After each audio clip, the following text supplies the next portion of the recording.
روزہ فرض کیوں کیا گیا؟ سویر سے لے کر شام تک سب کچھ ہونے کے باوصف بھوک اور پیاس میں وقت گزارنا اور میسر ہونے کے باوجود ایک گھونٹ بھی حلق سے نیچے نہ اترنے دینا، آخر اس میں کیا حکمت تھی؟ تو یہ بات اچھی طرح سے ہمیں سمجھ لینی چاہیے کہ یہ صرف کھانے پینے کو ترک کر دینا ہی نہیں ہے، بلکہ ان مقاصد جلیلہ کے حصول کے لیے روزہ رکھا جاتا ہے جو مومن کی زندگی کا مقصود ہے۔ اور اگر کوئی شخص کھانا پینا تو ترک کر دیتا ہے لیکن ان امور سے نہیں رکتا جن امور سے روکنا ان روزوں کا مقصود تھا، تو اس کا روزہ نہیں کہلاتا۔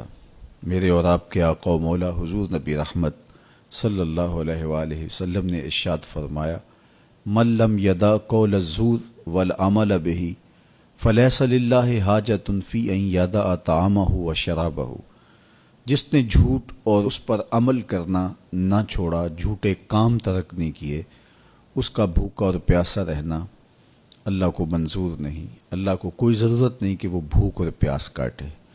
روزے میں تو ان امور سے بھی روک دیا گیا جو امور عام زندگی میں جائز تھے، جو مشروع تھے، مباح تھے، لیکن روزے میں ان جائز مباح امور سے بھی منع کر دیا گیا۔ طیب اور طاہر کھانے، خوبصورت مشروب، ان سے روک دیا گیا۔ آپ آب زمزم بھی نہیں پی سکتے جبکہ وہ متبرک پانی ہے۔ شہر مدینہ میں بیٹھ کر شہر مدینہ کی پکی ہوئی کھجوریں بھی آپ نہیں لے سکتے، اس لیے کہ آپ روزے سے ہیں۔ تو روزے میں آپ کو متبرک چیزیں کھانے سے بھی روک دیا گیا، متبرک مشروب پینے سے بھی منع کر دیا گیا۔ تو مجھے بتائیے، جو رب آپ کو متبرک، مشروع اور پاکیزہ کھانوں سے بھی ایک مخصوص وقت کے لیے روک رہا ہے، تو جن امور سے عام زندگی میں شریعت اسلامیہ نے ہمیں منع کیا، ہمارے رب نے ہمیں منع کیا، تو اگر روزے کے دوران ہم وہ امور بجا لائیں تو پھر روزے کی مقصدیت حاصل نہیں ہوگی۔ تو اسی لیے فرمایا، جس نے جھوٹ اور جھوٹے کام نہیں چھوڑے، اس کے بھوکا اور پیاسا رہنے کی اللہ کو کوئی ضرورت نہیں ہے۔ تو وہ یہ چاہتا ہے کہ میرے بندے ان امور سے بھی جب رک جائیں گے جن امور سے عام زندگی میں نہیں روکا گیا، تو وہ لازمی طور پہ ان امور سے رکنے کی کوشش کریں گے جن امور سے اسے منع کیا گیا ہے۔ تو جب یہ چیز انسان کا فہم، انسان کی عقل اور انسان کی خرد طے کرتی ہے، تو پھر لامحالہ طور پہ رکنے کی عادت اس کے اندر تقوی کی نشأت کا ذریعہ بنتی ہے۔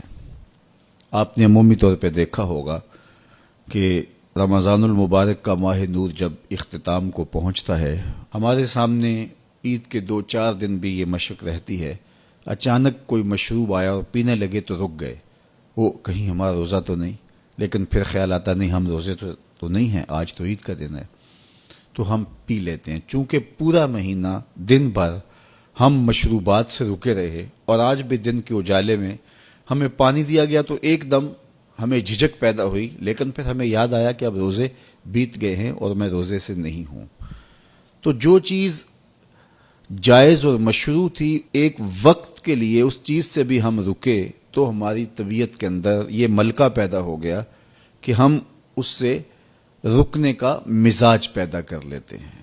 تو اگر ہم ان امور سے رک جاتے ہیں جن کو شریعت اسلامیہ نے منع کیا ہوا ہے، تو پھر دوبارہ جب اس کو کرنے لگتے ہیں تو پھر ہمارا ہاتھ بھی رکے گا، اور پھر ہم مستقل اپنے ہاتھ کو روک سکتے ہیں کہ ہاں میاں، یہ روزے میں بھی چیزیں منع تھیں اور روزے کے بعد بھی یہ چیزیں ہمارے اوپر منع ہیں۔ تو ایک ملکہ پیدا ہو جائے گا ان امور منہیات سے رکنے کا، ان سے باز رہنے کا۔ تو گویا یہی تقوی ہے کہ جو اللہ جل شانہ نے ہمارے اوپر حرام کیا ہے اس سے ہم رک جائیں، جس کام کے کرنے کا حکم دیا ہے اس کام کو ہم بجا لائیں۔